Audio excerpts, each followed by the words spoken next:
такси и едем в Домбай. Вот остановились на перекур.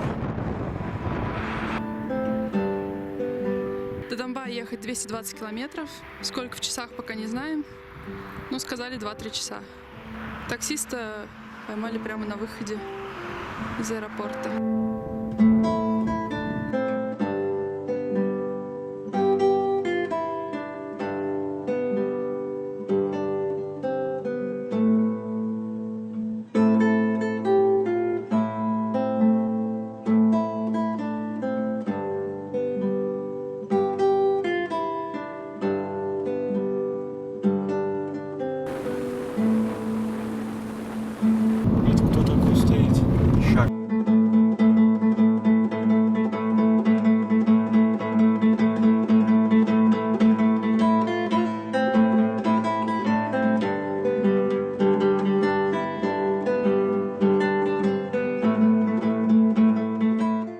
Все, мы приехали к нашему отелю. Он у нас стоит прямо рядом с горами. Так, это в одну сторону вид, а это в другую.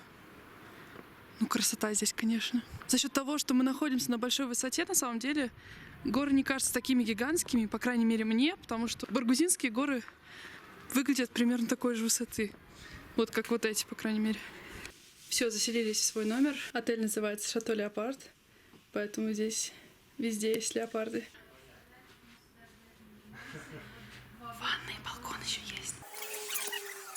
Вам, наверное, говорили, да? Ну, совет давали. Какой? Нет, видимо, нет. Когда вы будете подниматься, обязательно закрывайте лицо и одевайте солнечные очки. Ну, спалить можно, да. Да, и мы кожу. утром проснулись, у меня все лицо опухшее. Бросили вещи в номере и пошли гулять по Домбаю. Пахнет дымком приятно. Гор не видно, темно.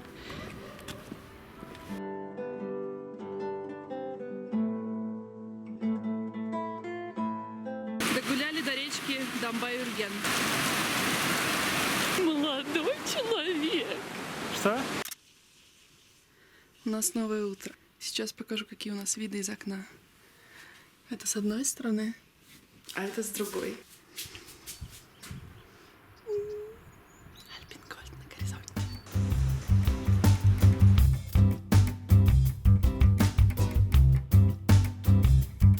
Здесь есть две канатные дороги. Одна старая, она идет медленнее и состоит из 4 отрезков, а есть новая. Она из 2 отрезков идет быстро. Едем на старой канатной дороге маятникового типа.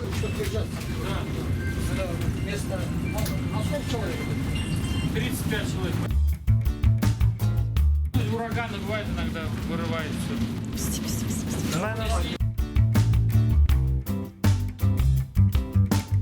Это, говорят, было мало урагана.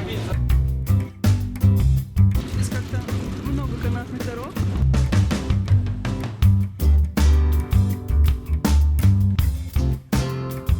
Инструктор говорит, что ураганом повалило деревья. 3800, такие высокие.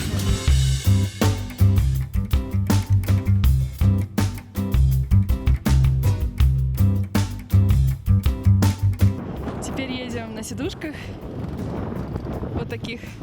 Мы проехали 2-й отрезок. У меня ассоциация вот этой вершины с Альпенгольдом.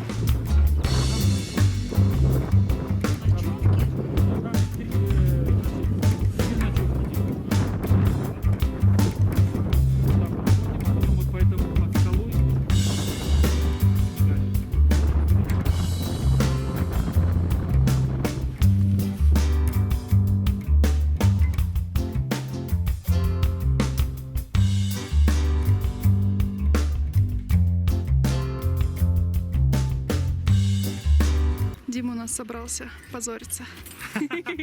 Едем по 3-му участку канатки. Конечно, снизу вид совершенно другой. Мы оделись как на войну.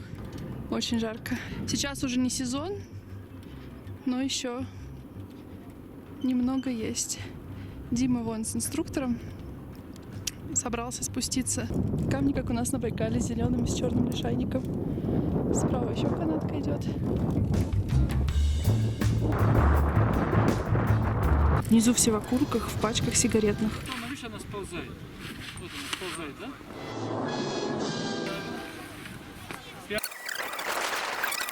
Стопы развести. Как только ты назад опрокинулся, ты...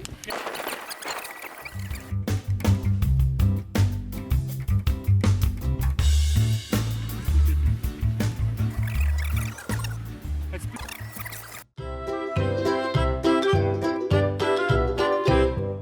Lulu, skip to my loo.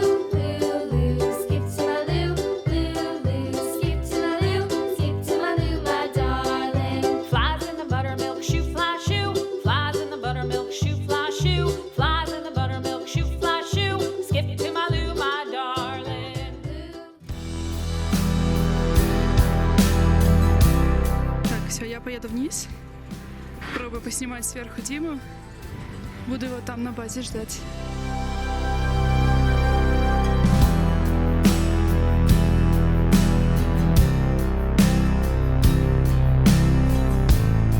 И грязевые участки приходится пешком переходить.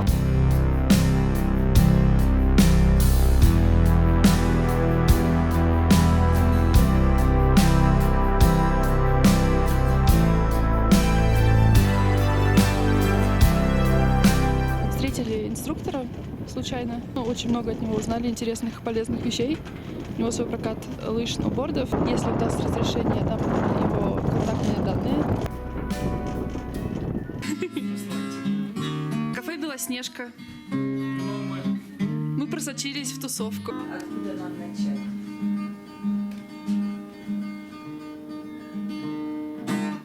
Давай прямо отсюда. На этой стене у нас фото наших лучших инструкторов. Они все друзья, родственники, очень позитивные люди. Наверху вы видите Романа, который с вами занимался сегодня. Ниже это Руслан. Рядом наш любимый дед Хасан. Это уважаемый пожилой инструктор, но он добрый человек и круглый год занимается туристами. Зимой ставит на лыжи, летом водит по горам. Самые лучшие экскурсии организуют вот эти ребята. А вот он же наш инструктор Хасан. Посмотри, какую нарисовали интересную ему, значит, картинку. Инструктор по вызову. Интим не предлагать, только лыжи. Вот здесь выше мужчина с седыми усами. Это великолепный музыкант. Он пишет и поет песни, значит, Касим Карданов. Кабардинец, живет в Москве, директор большой компании. Но он приезжает сюда несколько раз в год, они тоже очень дружат. Удивительно играет на гитаре. Удивительно. У него есть своя страница в интернете, можете посмотреть. Вот посмотри, это ребята, Федеральная служба войск Национальной гвардии Российской Федерации. В желтеньком, да? Вот эта футболка, видишь, Да-да-да-да-да. написано?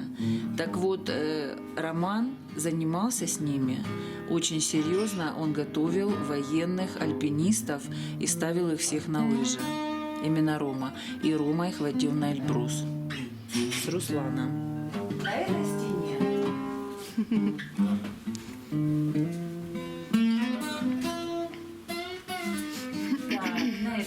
На этой стене у нас гости. Ну вот здесь этот наш дед Хасан, Киев. Он очень любит молодежь, и молодежь очень любит его. Очень любят дети. Но лучше всех занимаются с детьми Руслан и Рома. Правда. Дима сегодня это почувствовал, да? Здесь на этих фотографиях здесь есть, значит, вот этот мужчина, он был возглавлял Международное бюро путешествий и туризма «Спутник». Это в Советском Союзе был такой спутник великий. Вот мы с ним будем на Байкале. Да, ты что? Вот. Значит, это Алексей Хохлов. Очень здесь любимый, известный человек. Он тоже здесь бывает часто-часто. Вот на этой фотографии у нас есть еще один инструктор по горным лыжам. Вот в этом цветном свитере. Абдулла. Когда они собираются все вместе, берут гитары, они все поют, прекрасно играют на гитарах, у них у всех разные голоса, и они знают репертуар весь, и национальный, местный, и битлов и поют на разных языках. И когда они поют многоголосием, ребята, отсюда никого невозможно кустом вытравить. Все здесь. Вот такая история маленькой Белоснежки.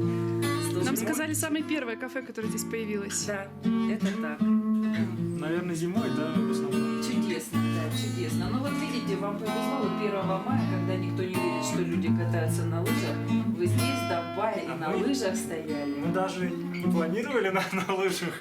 Это хичины Хичины. с сыром и с мясом. Мы почаевничали в Белоснежке и обратно с 2500 идем уже пешком. Мы дошли до Русской Поляны.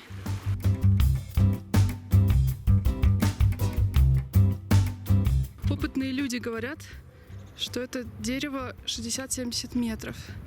Наши таежные деревья по сравнению с этими просто коротышки. Ну, в охвате оно где-то будет 3,5 охвата всего. А я знаю 5 охват.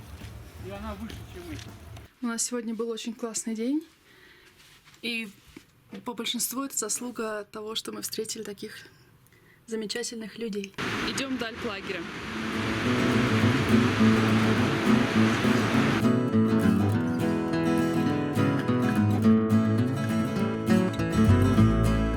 Тропа хорошая, красивая. Заплатили по 100 рублей на входе в заповедник.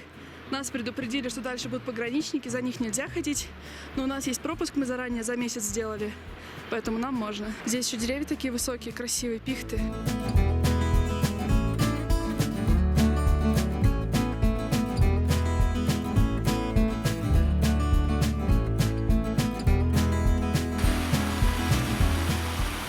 Дорога красивая, достаточно пологая. Камера не передает, но там гора.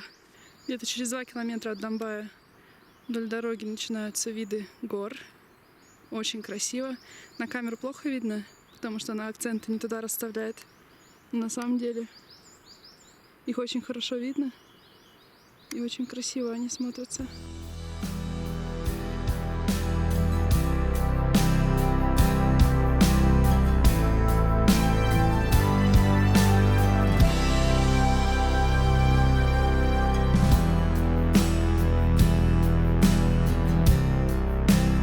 Чем ближе к альплагерю, тем ниже деревья и тем лучше видно горы. Дорога все еще пологая. Меня, кажется, опять начала температура накрывать. Она у меня уже 3-й день. Пришли в альплагерь. На горизонте нарисовались тучи. Дима пошел дальше к водопаду. Туда идти, в принципе, недалеко, 1,5 километра. Дорога вроде бы пока выглядит пологой. Но меня уже все на ровном месте накрывает температурой. Морозит. Не очень приятные ощущения, поэтому я остаюсь возле альплагеря.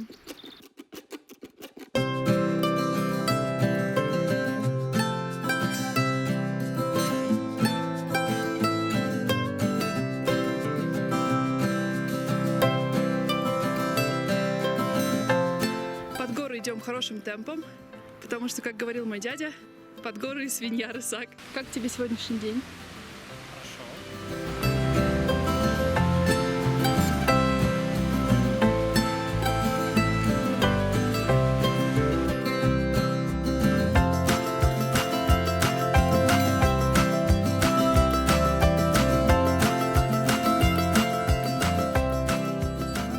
Очень вкусная штука. В сахарный сироп затолкали елку, шишку для красоты. Дима сегодня на лыжах катается, а у меня в меню лимоны и французские комедии. Как говорят читкани, какими-то задами пытаемся спуститься к реке. Спустились на 1 зигзаг ниже, уже красиво, только пахнет канализацией.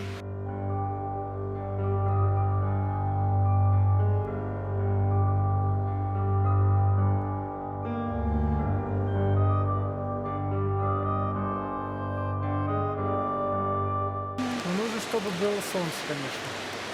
Сейчас тоже красиво, но сейчас так мрачновато. В ту сторону хочу прогуляться.